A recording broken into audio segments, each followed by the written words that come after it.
Batata ba mama bandeko wa bolingo. Boye malamu lisusu na mayanga ni na Politique TV. Ndenge bomoni tozana kati ya salon de coiffure. Bisika biye ba congolais bazali ko ya mingi. Pe esengeli to sola na bango ma ya politique mboka na biso toeba impression na bango ezali nini pona ba election pe na mboka na biso RDC. Na yango bomoni naza pembeni na moko ya ba kongomani ya diaspora. Mwana mboka mbote nayo. Mbote papa. Kombo naona nipo ngai na bayi bazolanda yo bayoka yo. Tala bango bazotala. Komona nga danchi swaka. Naza mwana mboka ya Congo. Mwana lemba ne ya lemba gandi ya Kinshasa mamwango yango wana. Vraiment mwana mboka danchi swaka congolais ya solo abotami na Congo alobi azali mwana lemba bino bana lemba bozotala biso na ebite bokoloba nini soki boyebie pesa bango na mbote tozana ebandeli mbuyo la 2024 lelo bano ezani pona bango na ba tunyonso batala biso lelo bananga pona ba congolais nyonso na pesi bino ba mbote belé ba bonne année to fêter année 2024 na fachi to kota na vraiment to ke na etina suka. Pour mandat open utilité troisième mandat au PC lisusu. OK mbala moko pour l'équipe biso na mael na bito bana to tuna pona makambo ma ya élection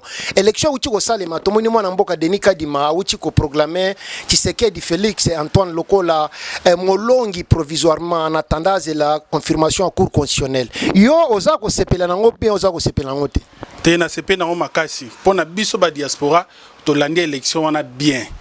Après ça qui non avant proclamer après ça qui comment dirais-je après ça qui résultat moko provisoire donc parmi ba ndenge ba ko voter après ça qui tout monde qui à Centrafrique tout monde qui à Belgique tout monde qui à France donc mamboleki kitoko makambo eleki kitoko selon mwana mboka mais sikoyo koloba na ba congolais o bazoloba ke makambo eleki mabe neti par exemple pona ko faire comprendre o ndenge bazo ko argumenter que élection sengela ki sa le 20 mai kadi mapusi angoti na le 21 et dede nyamu isalemi pona bango fraude ezali et tomoni mwana mboka Martin Fayulu Madidi ko sala communiquer pona koloba ete aboyi makambo nyonso to isalemi ezali fraude asengi na ba congolais babi mananzela ba protester yo pe kobima jamais na kobima ngai leo na koyebisa biso ba congolais faut to voter lisusu na ninga baloyengeti mwana mboka Martin Fayulu aza mwana mboka na biso ye atika komema ba congolais na erreur congolais nyonso to azoyoka oya kolanda émission oyo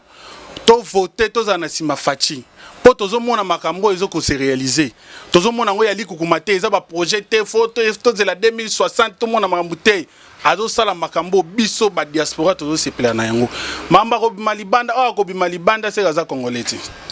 azo sala makambo tozo sepela na ngome makambo nini tangela bango moko mibale peut-être baeba nini fachi asali o ezala kite na Congo ya asali na 5 ans ya liboso noni ya makasi eza gratuité enseignement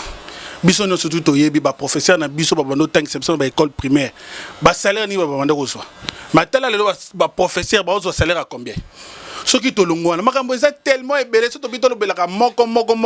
c'est que photo c'est émission mobimba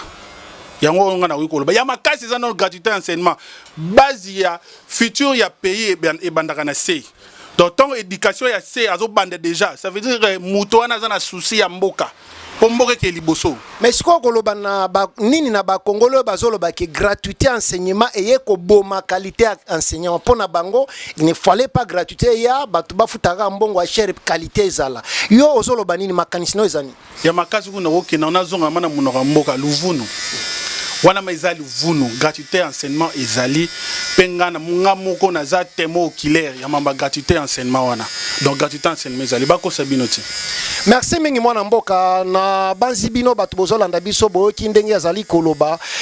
sikoyo baswe na o ezanini pona mboka na biso pona 2024 nini ozana posa ba congolais bazwa lokola souhait na yo ezala côté sécurité ezala côté santé c'est ezo dépendre na yo nini ezali bosenga na yo pona Congo na ba congolais pona 2024 bosenga na ngai ezaya liboso to mona jeune mokonza mboka lansaki eza unité prospérité donc Congo photo za la bomoko to longwa makambo ngana za muta bandundu ngana za muta kikwiti ngana za mutu ya mbujima ite to za la bomoko Congo ane okende liboso batata ba mama bande kwa bolingo ndenge tolobaka toujours esengeli Congo tozala bomoko biso nyonso tozala liboke pamba te konyi moko etokisaka nzungu te esengeli bakonyi ezala ebele po ete nzungu etoka madeso ebela bakongole balia bakoko baloba mosapi moko ekoki kotelisa elongi te esengeli misapi ezala ebele po ete elongi etoka pe tosokolango malamu na yango biso bakongole tu il faut tozala liboke mais conseil nini ozopesa na bapoliticien oyo bazosala badiscours oyo ekoki kopelisa mboka moto pe bakongole babomana ozoloba na bango nini bapoliticien oyo baétranger botika biso please tobondeli bino botika biso Congo na biso déjà train c'est démarrer ekende botika biso vraiment botika biso bokende na bamboka na bino bozonga bamboka d'origine na bino botikela biso Congo ezala ya biso elo on a koyebisa bango yango sikoyo kopesa pe bandeko ya Mbunagana Kishishe Ruchiru Mbote te baza pe bakongole malgré bazali na maboko ba terroriste et même soko lobike mwana mboka Félix Antoine Tshisekedi Tshilombo asali malamu mais congolais ya Mbunagana na Kishishe ya kosepela na yote puisque ye azali kokemba olobani débat combat o tozo bunda eza pona Congo mobimba totika te o bango kuna bazali combat o biso pe na Kinshasa toza pe na ba combat na biso bango pe bazana combat na biso donc combat ya Congo eza biso nyonso tout tozala together tozala ensemble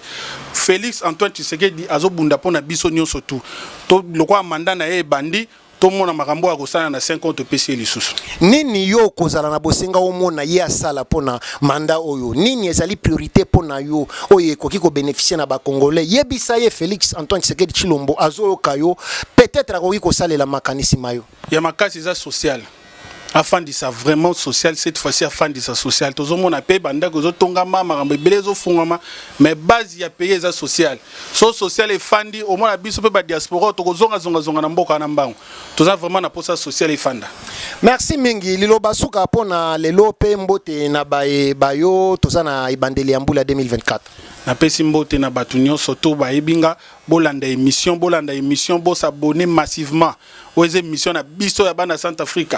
donc voilà message on a kotinda yango wana merci mingi mwana mboka totondi botondi merci mingi merci. OK batata ba mama bandeko wa bolingo tozali awa